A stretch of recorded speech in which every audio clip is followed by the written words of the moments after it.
नमस्कार मंडळी, सगळ्यांचं स्वागत आहे. सकाळ सकाळ वाघ निघालेला आहे, म्हणजे सकाळमध्ये रात्र झालेली आहे. अंधार बघू शकता समोरचा, आणि वाघ पुन्हा एकदा निघालाय मुंबईत कामासाठी. सुट्ट्या संपल्या शिमग्याच्या, जरा व्हायचा अंधार आहे. सकाळ सकाळ एकदम 3 वाजता पहाटे उठलो, 3:15 उठून निघालो. दादाच्या घरी आलो तर रात्री 12 साडेबारा, फक्त 1-1.5 तास झोप भेटल्याने आपण निघालो पुन्हा एकदा बॅक टू मुंबई. कामावर जायचं संध्याकाळी, त्याच्या मुलांनी अजून 1-2 काम आहे, छोटी शेती सुद्धा करायची आहेत. आज थोडा लाईटी सुद्धा इश्यू आहे. मंडळी फायनली पोहोचलोय आता. म्हणजे हा दापोली खेड रोड आहे. बऱ्यापैकी रस्ता ओके आहे, फक्त थोडा थोडा मध्ये मध्ये थोडा थोडा खराब आहे, तो असं समजून घ्या. आणि सकाळ सकाळ एकदम गारवा येतो, कसं निघाय जरा बरं वाटतं. आणि आज भरपूर काय काय मोठा एक्सपिरियन्स आलेला आहे अवश्य शिमग्याला, बरोबर तुमच्यावर शेअर करायचा आहे. म्हणून आज मोठा ब्लॉग आहे हा खास. थोडा रस्ता ओके आहे, अशी बघा रस्त्याची कामं चालू आहे. इकडे एक साईड सिमेंट आहे, एक साईड थोडा कामं चालू आहे, पण होईल लवकर. मंडळी फायनली पोहोचलोय. सकाळचे 4 वाजून गेलेत, सॉरी 4 नाही 4:30च्या आसपास झाला टायमिंग. आणि काळकाई मंदिराच्या इथून खेड भरणे नाक्याला सगळ्यांनाच माहिती आहे काळकाई मातेचं मंदिर, आणि तिथनं आता पास होतोय. आणि रस्ता एकदम सुसाट आहे. स्पीड आज पुन्हा एकदा ॲव्हरेज ठेवला आहे 70, 75, 80. 75-80 मध्ये खेळायचं आहे आज गाडी. आणि सकाळ सकाळ गाडी तर जर मजा येते. आणि त्याशी सुद्धा येताना आलो होतो ना, बघितला असा व्हिडिओ तुम्ही, काय तिने मागलो होतो तो. मंडळी फायनली आता कशेडी टनेल जवळ आलोय, आणि बघायला गेलो तर इकडं म्हणजे भारी वाटतं. कशेडी घाट जुना होता ना, तिथली वाईब वेगळी होती. पण हा कसा तर पटकन 2-2.5 मिनिटामध्ये रस्ता क्रॉस होऊन आपण निघून जातो पुढं.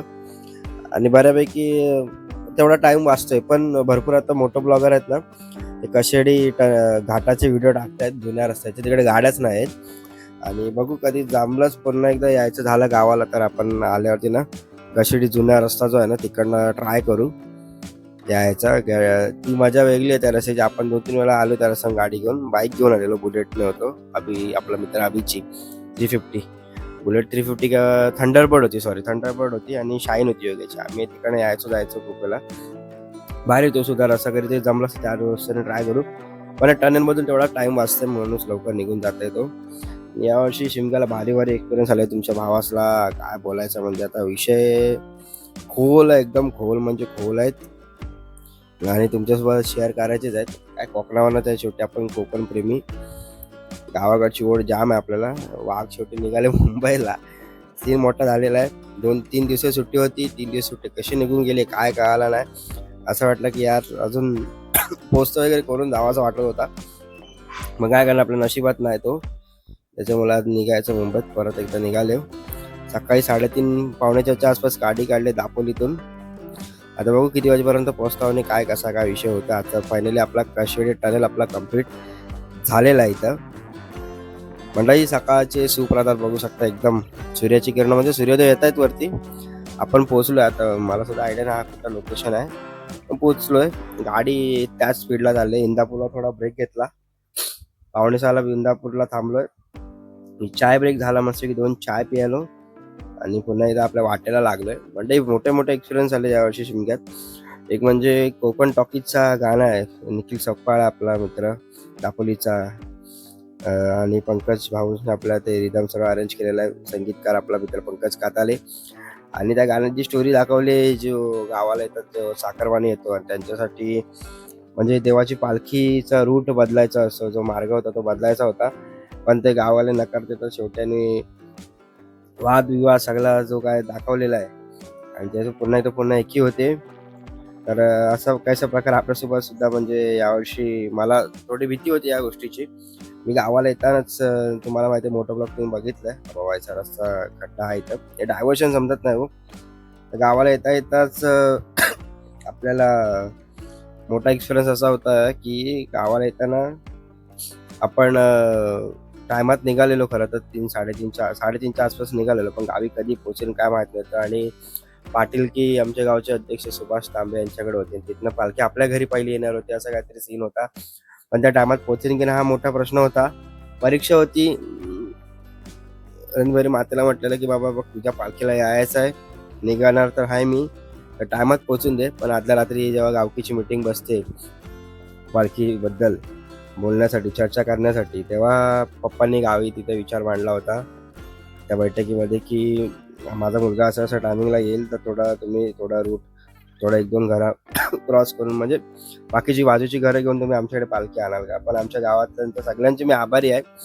म्हणजे गावच्या आमच्या सर्व सभासदांनी सगळ्यांचे आभारी आहे आम्ही, की त्याने ऐकलं म्हणजे असं कुठला वादविवाद न झाला. लगेच सगळ्यांनी होकार दिला की हां आणि खरोखर अगदी टायमात पोहोचलो. 8:30 पावणे 9च्या आसपास पोहोचलो मी दापोलीत आणि देवाची पालखी मला प्रॉपर घरी घ्यायला भेटली. नाहीतर मोठा रिस्की होता एवढा लाँग प्रवास करून रात्रीची नाईट शिफ्ट करून. खरोखर म्हणजे अशी चाकरमान्यांसाठी सुद्धा गावची लोक खूप अशी खंबीर पाठीशी उभी असतात आता समजला.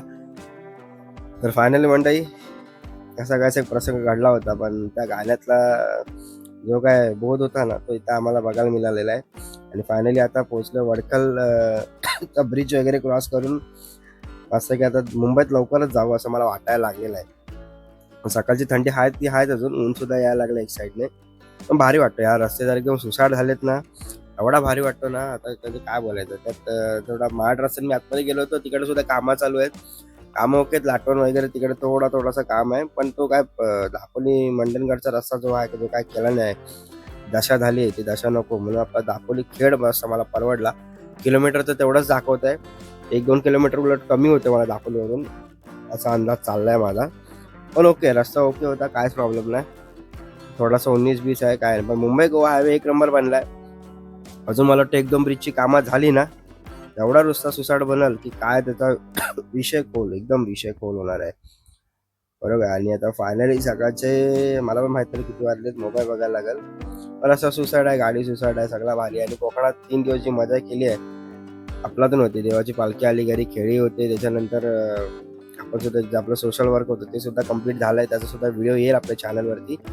आणि त्याचप्रमाणे मग जरा एक दिवस मानगाव अर्जन गावात असं जाऊन आलो. ते नमन वगैरे तर एक नंबर होता. A1 केदारनाथ नाट्य नमन मंडळ, आपले मित्र जितू लांबे आणि रुपेश शेलार, त्यांचं सावर्डे गावचं नमन होतं. मजा होती, 1 नंबर होती, मजा आली. आणि सकाळचे सूर्योदय बघू शकता, एकदम समोरासमोर सूर्योदय आलेले आहेत. क्लायमेट 1 नंबरच आहे म्हणजे हा टाइम मला सुटेबल वाटतं गाडी चालवायला. तुम्ही सुद्धा सांगा तुम्हाला कसा वाटतं हा टायमिंग गाडी चालवायला. सर्दी खोकला पकडला आहे गावाला आल्यावरती डायरेक्ट मुंबईतून. म्हणजे बघा एक एक एक एक एक म्हणजे बघा हे बघा, हे असे शहाणे दीडशहाणे गाड्या चालवताना ना इंडिकेटर ना काय ना मिरर नाही बघायचं काय नाही, डायरेक्ट गाड्या टाकायच्या. नंतर बोलायचं बाईकवाल्यांना बोलायचं की बाईकवाल्यांची चुक्या असतात, या असं गाडी चालवण्याचा बघा. लेन पण चेंज कधी करतोय काय समजेल नाही याला. म्हणजे असे असतात लोक, अशा लोकांना सांभाळून घेऊन जावा लागतो कधी कधी. काय शिव्या काय घालायच्या ना आपल्याला काय नाही. चला म्हणजे आता मला वाटतं पनवेलला पोहोचून जाईन. पेनच्या आसपास आहे कुठेतरी, मी पोचन लवकरच. आणि गावाकडची मजा म्हणजे काय, आता जे आठवडा परवा होती ना मुंबईतली, सुद्धा बोलायची मजा वेगळी होती. ते दिवस संपलं. चला म्हणजे फायनली समोरचा डोंगर बघू शकताय, आरनाळा किल्ल्याच्या इथला डोंगर माहिती ना, आरणारा जो लागतो. म्हणजे पनवेलला पोहोचन मी आता. सुसाट रस्ता, सुसाट कार्यक्रम, 75-80 ची स्पीड, 1 नंबर. आणि येताना तर रिटर्न एकटाच आहे, त्याच्यामुळे विषय वेगळा झालेला आहे. येताना आपला भाऊ सुद्धा होता, शुभम बाईत होता. त्याप्रमाणे आपल्या गावातला मंदार तांबे सुद्धा होता. ते दोघं हंटरवर नेत होते. पण झाला काय सीन, ते कुठं पाठी राहिले मला काय समजलं ना. फोन केला तर बोलले आम्ही अजून पाठीत आहे. तर आपण पुढे निघून आलो. आपला मित्र तुषार सुद्धा येत होता, त्याची यांचा भाऊ होता, हॉर्नेट घेऊन येत होता पाठवून. तो सुद्धा लेट निघाला. आपण पुढेच निघून आलो. जाताना मग तसाच झाला, येताना मग तसाच झाला. आपण एकदा गाडी काढली की निघालो. आपण मग थांबत बसत नाही. थांबलो तर फक्त मध्ये कुठे चाय प्यायला थांबलो तर वगैरे, नाही तर आपण थांबत नाही. आपण आपला कार्यक्रम सुसाट असतो. भाईसाहेब मोठा विषय तर असा झालाय की आता कोकणावरून मोठा विषय माझ्या म्हणजे समोर येतोच आहे सारखा, 2 महिने झाला येतोय. आता गावाला आलं तर त्या गोष्टीचा एवढा डीप खोल गेला विषय की काय म्हणजे विचारून सोय नाही त्या विषयाला. विषय मोठा आहे. आपले बघायला गेलं तर कोकणातल्या पोरीला मला काय बोलायचं आणि काय विषय असा झालाय. तर पोरा सांगतात तर म्हणजे चांगली मुंबईपेक्षा पोरांपेक्षा गावची पोरं चांगली काय कमवतात. काय पोरा बघतोय, गावाकडची पोरं मुंबईला येतात, 15-20 हजाराची नोकरी करणार, त्या दुर्बाब असा दाखवणार की आम्ही मोठं. बोलत नाही मी व्हिडिओमध्ये, पण दाखवणार असं. तर आमची गावची पोरं काय बघितलं, स्वतःचे उद्योगधंदे आहे, स्वतःचं सगळं काय आहे. पोरीना काय चरब्या आल्यात, चरब्याच बोलायला लागतील. आणि मुंबईची पोरं हवेत, म्हणजे काय बोलायचं, म्हणजे डायरेक्टली असं पोरं बोलतात की नाही आम्हाला गावचा नको, आम्हाला मुंबईचा पाहिजे. अरे पण गावची पोरं कमी कमवत आहेत. आता मुंबईत गॅस गॅसची कमतरता भागते तेव्हा समजेल यांना, यांना मग गावची पोरा बरी होती, चुलीवरती जेवण करा. आता आता स्टेटसनी रील टाकतील. आता बघा पोरींची गावच्या मजा, आता रील बघा कशा टाकतील त्या. अरे तुम्हाला असा गाव लागला की गाव असतो. मुंबई तेव्हा म्हणजे काय बोलायचं आणि काय विषय बरोबर. म्हणजे एवढा मोठा एक्सपिरियन्स येतो ना मंडळींना, आता काय सांगायचा. भरपूर जण चालला जात सीन तो. पोरी बोलतात मुंबईत भाड्याने राहत असेल तरी चालेल, पण मला मुंबईचाच हवा आहे. विषयच खोल आहे. आता काय बोलायचं. मग ही पोरीनं मुंबईची पोरं हवेत म्हणून गावाकडची पोरं मुंबईत यायला जात आहेत. गावात येतात बटरवाले, टोस्टवाले, बाहेरचे भैया येत आहेत, मस्त धंदा करतात. भंगारवाला उचलाय येतो, भैया येतोय, असा विषय. मग आपली लोक बोलतात बाहेरच्या लोकांना बंदी आहे, हे आहे ते आहे. अरे आपल्या पोरांनी तर काम धंदे सोडलं ना तिकडचे, तर मग बाहेरची लोक येऊन धंदा करणार नाही तर काय करणार आहे. पण फायनली अर्नाळ्याचा घाट रस्ता क्रॉस करू आणि आता पनवेलला पोहोचूच आपण थोड्या वेळात. पण विषय तोच आहे शेवटी. विषय हार्ड आहे भाई, हा विषय हार्ड आहे. तुम्हाला काय वाटतो ना नक्की सांगा या विषयावर. सस्ता सुसाट कार्यक्रम एकदम, म्हणजे विषय खोलच चालले सध्या. लग्नाच्या विषयावरून एवढा लोक माझ्यावर भेटलेत. नाही असं ना, तुमच्या भाऊसने पण लय ट्राय केला नाही असं नाही, पण आलेत काय पोरींना ना की हा असा तसा. आपण तर काय या विषयात पडत नाही जास्त. आपण भला, आपला काम भला, बस. अजून आपण कुठल्या विषयाच्या पाठी पडत नाही जास्त करून. बघू आता काय विषय होतो तुमच्या भाऊचा काय नाही. मंडळी JNPTच्या इथल्या एअरपोर्टला पोहोचलोय आणि थांबूया जरा, बघूया इथला एअरपोर्टला जरा व्हायचा लुक बघूया असा वाटतोय. भरपूर दिवसांनी या रोडला आलोय. जाताना पण त्या पनवेल रोडनेच गेलेलो, म्हटलं तर येताना या रोडने येऊया. बघूया एअरपोर्टचं काय दिसतंय, कुठपर्यंत हलावाला आहे कसा काय आहे. रोड तर इकडचे सुसाट आहेत आणि कन्स्ट्रक्शन सुद्धा फास्ट होते. त्याच्यावर बघूया काय विषय होतो आणि काय नाही. आणि मला वाटतं कळंबोलीला आपलं एक काम आहे, छोटंसं काम करून परत मुंबईला परत घरी लवकर पोहोचायचं. आणि इकडं तर मला गाडी चालवायला कंटाळा लागलाय. का आता तुम्हाला सांगतो, थांबा जरा व्हायचं तर थांबतो आणि बघूया काय सीन होतो एअरपोर्टच्या इथला. तुम्हाला स्वतः दाखवतो एक सीन दिसतो.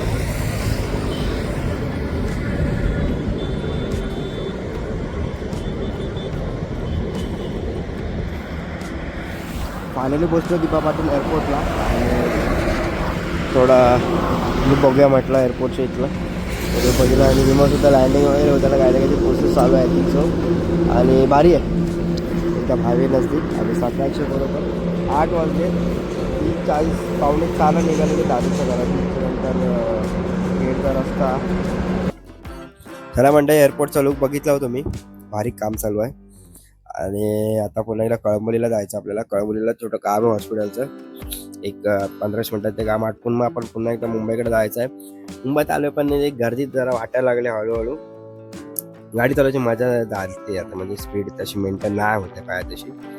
आणि विषय आपला पोरींवरती होता. पोरींना गावच्या पोरींना काय म्हणजे गावच्या पोरं रिक्षा जरी चालवलं ना तर दिवसाला मला वाटतं 1000 रुपयाची लेवल करत असेल ना, महिन्याचे 30,000 रुपये असं झाले त्याचे. हो, एखादी इथं कॉर्पोरेटला बसला ना कामाला, एक्सेलला स्टार्टिंगला फ्रेशर म्हणून, तरी पण त्याला तेवढा पगार नाही. हो, तर पोरं तर गावचं CNG वगैरे बघून एवढा खर्च मला तर वाटत नाही असा काय. म्हणजे तो विषय समतोल करीत याच्यावरती एक पॉडकास्ट करायला पाहिजे. गाव आणि मुंबई याच्यातला फरक काय असेल ना, तो विषय चालला आहे डोक्यात. एक पॉडकास्ट वरून एक करायचा पॉडकास्ट, बघूया काय होतं आणि काय नाही. मुंबईमध्ये एंट्री केल्याच बघू शकता. बघा ट्रॅफिक, असली गाडी सुसाड आणली. इथं आलो आणि कार्यक्रम झालाय. ट्रॅफिकने कार्यक्रम केलाय, तो पण एकदम सकाळ. काय करू आणि काय नाही. तिथं होतो गावी वस्तू, गाडी पळायला भेट होती. इथं आल्या झाली सुरुवात लागली ट्रॅफिकची. आणि यांना या मुंबईत मारा यायचा असा या ट्रॅफिकमध्ये, या गर्दीमध्ये. आम्ही वैतागलो मुंबईला, नकोसा वाटायला लागला. आता काय करणार, तर लहानापासून मोठेच आपण मुंबईत झालेले आणि आपलं सगळं तिकडं आहे. त्याच्यामुळे गावाला ना असा नाही, हा सगळा गावाला. पण आपला आता कसं जबाबदारी आहे, पोरींच्याच नाटकी मुंबईवाला पाहिजे. आणि आता अचानक गावाला निघून गेलो तर पोर कोण द्यायचं आम्हाला, मोठा विषय हाय झालेला आहे. त्यातून बघू कुठली भेटली चांगली बिंगली पोर आपल्याला, तर बघू. पोर बोलली की नाही आम्हाला मुंबई नाही आवडत, आम्हाला गाव आवडतो. तुमचा भाऊच तयारच आहे, बॅग भरला की चालला गावाला. मग काय पण करू, 2 टायमात चटणी भाकर खाऊ, सुकार राहू, असा कार्यक्रम. म्हणजे फायनली बघता बघता बोलता बोलता आपण पोहोचलो भांडूपमध्ये, आमच्या मिनी कोकणात पोहोचलो. शिवसेनेचं इकडे हे लागलेत, मला वाटतं शिवजयंती जोरदार होती भांडूपमध्ये. हा, भांडूपचे आपले आमदार अशोकदादा पाटील आपल्या गावचेच आहेत. त्यांनीच जोरदार म्हणजे इकडे मोठ्या प्रमाणात मोठ्या याच्यावरती जे शिवजयंती साजरी झाली ना, लवकरच तुम्ही इंस्टाला जाऊन बघू शकता. आमच्या भांडूप या आय डीवरती आहे मला वाटतं. पण अशोकदादांचा सुद्धा आय डी आहे, त्याच्यावर तुम्ही जाऊन बघू शकता. आणि फायनली आता पोहोचलो भांडूपला. ब्लॉग आता तुर्तास एंड करायची वेळ आलेली आहे. चला आता मग मंडळी भेटू पुढच्या एका ब्लॉगमध्ये. तोपर्यंत आता तुमची तुर्तास रजा घेतो तुमचा भाऊस. आज चुकला माकला असेल मोठं ब्लॉगमध्ये तर माफ करा. मोठ्या मनाने तुमचाच मित्र आहे, भाऊस आहे. चला मग भेटू पुढच्या ब्लॉगला. बघू आता पुढचा कंटेंट कुठला येतोय. मला वाटतं 1-2 कंटेंट आहेत आईच्या पालखीचे आहेत. चला भेटू पुढच्या ब्लॉगमध्ये. आणि फायनली आम्ही आता जात आहोत घराकडे आणि फायनली रेस्ट करून भेटू पुढच्या ब्लॉगमध्ये.